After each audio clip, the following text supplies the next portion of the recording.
Henry's Freedom Box by Levine. Henry Brown wasn't sure how old he was. Henry was a slave, and slaves weren't allowed to know their birthdays. Henry and his brothers and sisters worked in the big house where the master lived. Henry's master had been good to Henry and his family. But Henry's mother knew things could change. Do you see those leaves blowing in the wind? They are torn from the trees like slave children, or torn from their families. One morning, the master called for Henry and his mother. They climbed the wide staircase. The master lay in bed with only his head above the quilt. He was very ill. He beckoned them to come closer. Some slaves were freed by their owners. Henry's heart beat fast. Maybe the master would set him free. But the master said, "You are a good worker, Henry. I am giving you to my son. You must obey him and never tell a lie." Henry nodded, but he didn't say thank you. That would have been a lie.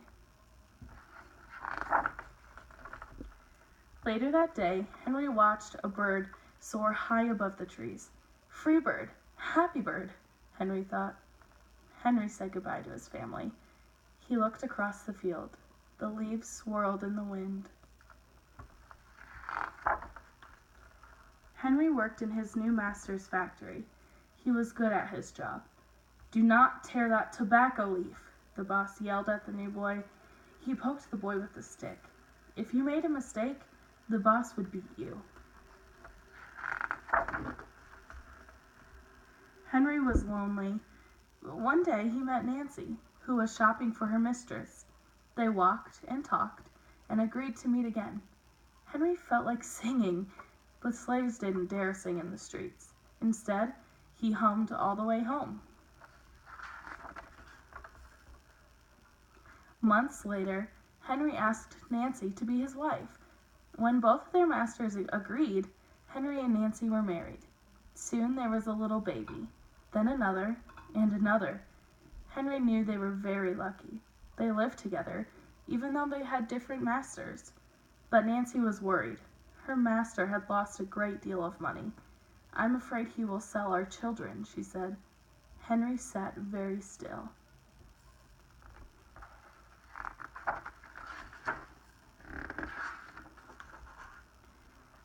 Henry worked hard all morning. He tried to forget what Nancy had said.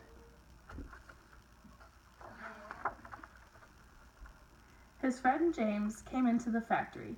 He whispered to Henry, "Your wife and children were just sold at the slave market."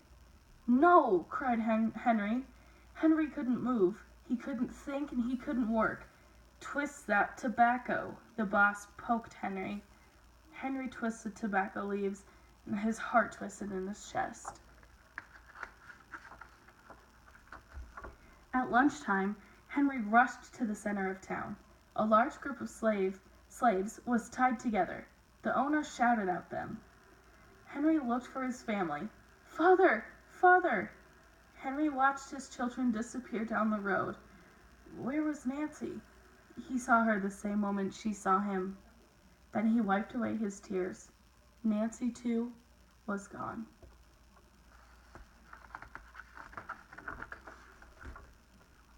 Henry no longer sang, and he couldn't hum. He went to work, and at night he ate supper and went to bed. Henry tried to think of happy times, but all he could see were the carts carrying away everyone he loved. Henry knew he would never see his family again.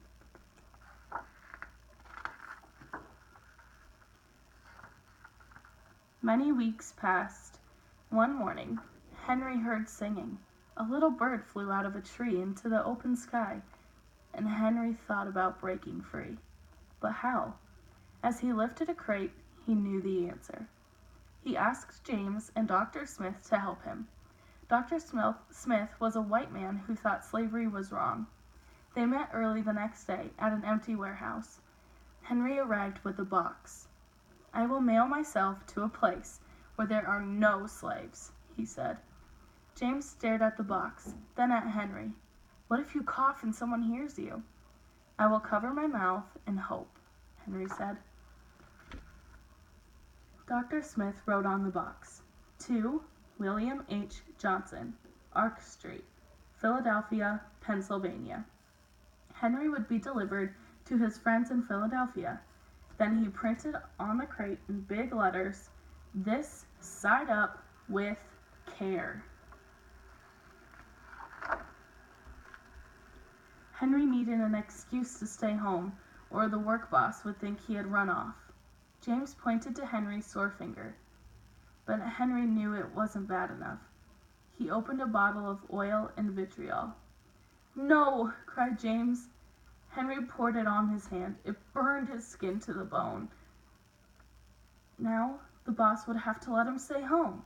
Dr. Smith bandaged Henry's hand. They arranged to meet the next morning at 4 o'clock.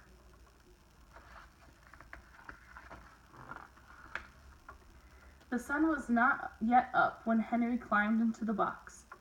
"Ready," he said. James nailed down the lid. Dr. Smith and James drove to the station. The railway clerk tipped the box over and nailed a paper to the bottom. Dr. Smith begged the clerks to be careful, but they didn't listen. They threw the box into the baggage car.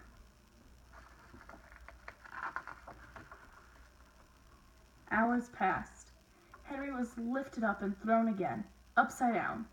He heard waves splashing. This must be the steamboat headed for Washington, D.C. The ship rode smoothly, but Henry was still upside down. Blood rushed to his head. His face got hot, and his eyes ached. He thought his head would burst, but he was afraid to move. Someone might hear him.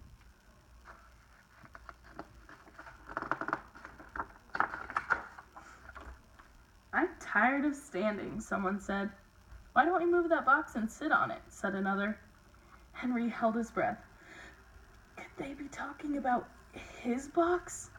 Henry was pushed. The box scraped the deck. Now he was on his right side, and now on his left, and suddenly right side up. "What do you think is in here?" said the first man. "Mail, I guess," said the other. "I am mail," thought Henry, "but not the kind they imagine." Henry was carried off the steamboat and placed in a railroad car, this time head up.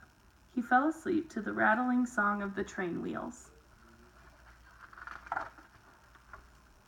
He awoke to loud knocking.